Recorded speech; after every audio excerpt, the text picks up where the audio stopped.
माझी वारी कीर्तनाची वारी।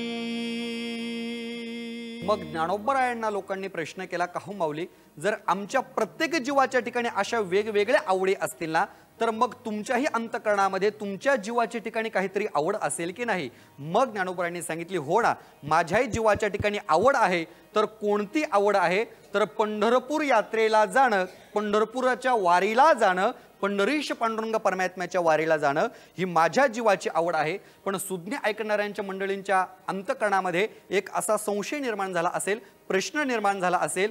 ज्ञानोबरायांच्या चरित्राचा जर आपण विचार केला, ज्ञानोबराय महाराज ही योगी असताना सुद्धा त्यांच्या अंतःकरणामध्ये भक्तीची भावना निर्माण का झाली, याचं कारण जर काय असेल तर संगतीचा परिणाम बरं का। संगत जीवनामध्ये माणसाने चांगली केली पाहिजे। आमचे गुरुवर्य बाबा कधी कधी सांगत असतात, आपण आपल्या जीवनामध्ये संगत चांगल्यांची केली पाहिजे बरं का। संगत समतनकी करले जीवन का सार्थ कछु करले। आपण आपल्या जीवनामध्ये संगत चांगल्या लोकांची केली पाहिजे बरं का, कारण संगतीचा परिणाम अत्यंत वेगळा असतो। संगत आपण एखादा जर तंबाखू खाणारा असेल, आपण जर त्याच्या सोबत राहिलो तर त्याचा परिणाम आपण जरी खात नसेल पण समोरच्याला असं वाटतं की हा सुद्धा खात असेल बरं का। म्हणजे संगतीचा परिणाम जर आपण बघितला तर संगतीचा परिणाम दुरुपयोगी ठरतो आणि संगतीचा परिणाम हा उपयोगी सुद्धा ठरत असतो। माऊलींनी काय केलं, आपल्या जीवनामध्ये संगत नामदेव महाराजांची केली आणि विशेष म्हणजे नाम आणि ज्ञान एकत्र आलं की महाराज संप्रदाय हा ओचंबळून वाहत असतो। ही त्यांच्या जीवनातली श्रेष्ठता आहे। मग माऊलींच्या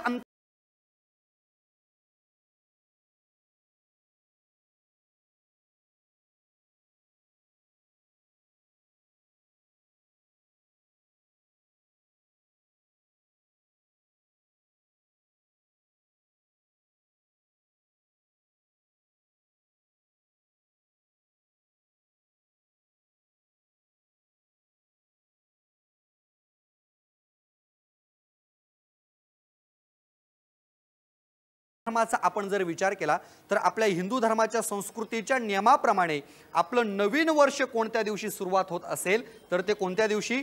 चैत्र शुद्ध प्रतिपदेला, अर्थात गुढीपाडवा। ती एक गुढी, अजून गुढीचा अर्थ होतो ध्वजा अर्थात पताका।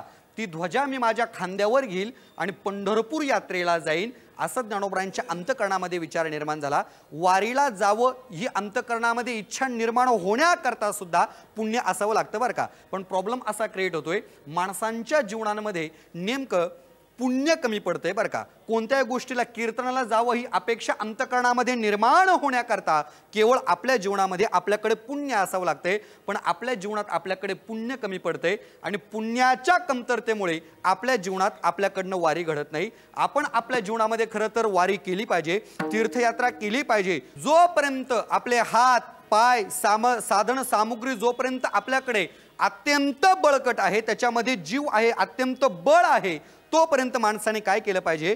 तीर्थयात्रा केल्या पाहिजे बरं का। पण प्रॉब्लेम असा होतो, आपण जर एखाद्या कीर्तनातून लोकांना सांगितलं ना, चला वारीला चला, आषाढी वारी जवळ आली, आपण वारीला गेलं पाहिजे। आपण जर सांगितलं कीर्तनातून चला वारीला, वारीचं महत्त्व जर सांगितलं ना, लोक म्हणतात महाराज फार वारीचं महत्त्व सुंदर सांगितलं हो तुम्ही। आता अशी आवड निर्माण झाली ना की आता वारीला जावं ही अपेक्षा निर्माण होते हो, पण मी ड्युटीला आहे ना, सर्व्हिसला आहे ना, मला सुट्टीच मिळत नाहीये, 2-2.5 वर्ष राहिले माझे, अगदी मला सुट्टीच मिळत नाहीये।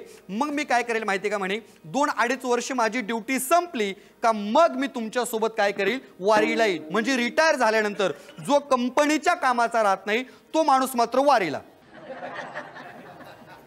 असं चालतं का? नाही महाराज, एक प्रत्येक गोष्टीला काहीतरी काळ दिलेला आहे, काही मर्यादा दिलेल्या आहे। आपण माऊलींचा अभंग सेवेकरता निवडलाय। माऊलींनीच हरिपाठामध्ये 2 पाहुणे सांगितलेत बघा। एक, यमाचा पाहुणा प्राणी होय, जो आपल्या जीवनामध्ये अन्नदान करत नाही, ज्ञानदान करत नाही, जो आपल्या जीवनामध्ये तीर्थयात्रा करत नाही, असा असणारा पापी कुठे जातो माहितीये का? यमाचा पाहुणा प्राणी होय असा असणारा यमाचा पाहुणा म्हणून जातो। आणि दुसरा, आपल्या जीवनामध्ये सदाचरण करतो आणि पुण्य संचयन करतो आणि तीर्थयात्रा करतो, असा असणारा शांतिदया पाहुणा हरिघरी, मग तो वैकुंठ निजधामाची प्राप्ती करून घेतो। म्हणून मानवी जीवनामध्ये तीर्थयात्रा करण्याकरता अनेक संत महात्म्यांनी समाजाला प्रवृत्त केलेले आहे। ती मदलासा नावाची राणी, सर्वांना याची घटना माहिती असेल।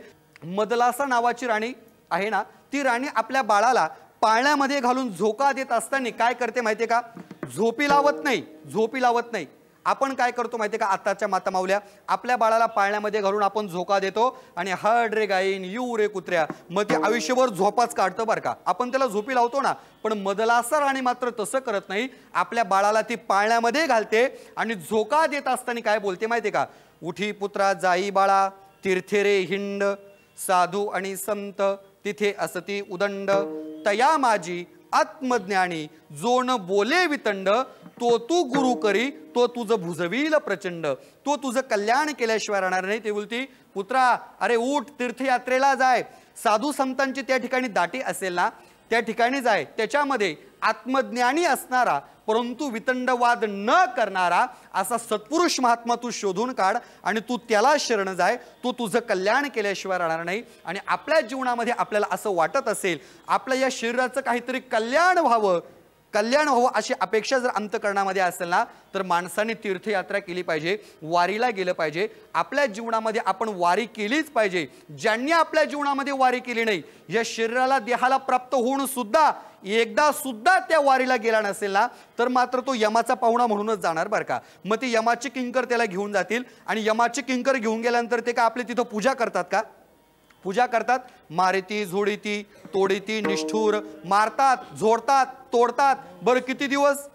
बहुसाल, बहु म्हणजे खूप वर्ष किती करतात, किती दिवस मारतात झोडतात, याचं गणित या ठिकाणी करता येत नाहीये. मग आपल्या जीवनामध्ये आपल्याला असं वाटत असेल, मग आपल्याही अंतःकरणामध्ये अशीच भावना जर निर्माण व्हावी असं वाटत असेल, तर संगतही मानवी जीवनामध्ये चांगली केली पाहिजे आणि त्याचा परिणाम आपल्याला वारीला जाण्याकरता वेळ मिळतो.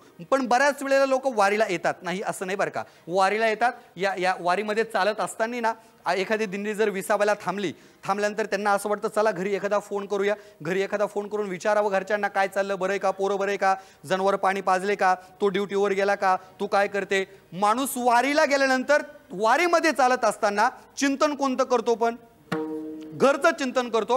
आणि घरचे काय विचार करतात माहिती का तुम्हाला? घरचे म्हणतात आता यांची दिंडी इथपर्यंत गेली असेल, आता त्यांचं गोल रिंगण झालं असेल, आता गोल रिंगण करून ते पुढे प्रवासाला लागले असतील, आता ते थांबले असतील किंवा विसावायला थांबले असतील, जेवायला बसले असतील, जोरात भजन चालू असेल, फुगाड्या खेळत असतील, माता माऊल्या तुळस डोक्यावरती येऊन नाचत असेल. घरचे विचार वारीतला करतात आणि वारीला आलेला मनुष्य हा घरचा विचार करतो बरं का. मग मला सांगा वारीला कोण गेले नेमकं? घरच्यांचं मन वारी मध्ये आणि याचं मन कुठे? याचं मन मात्र घरी.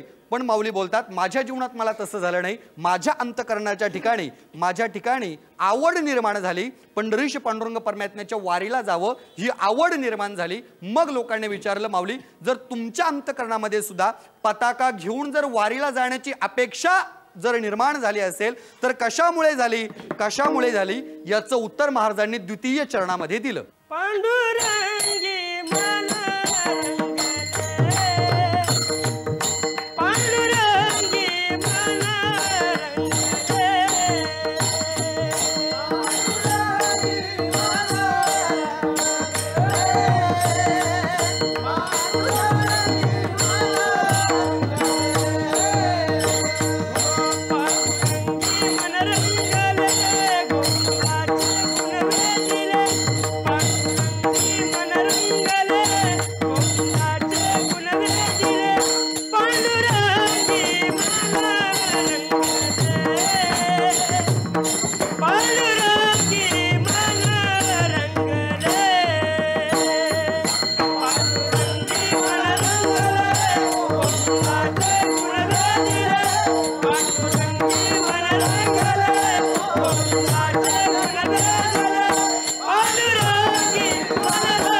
देवाची वारी कीर्तनाची वारी.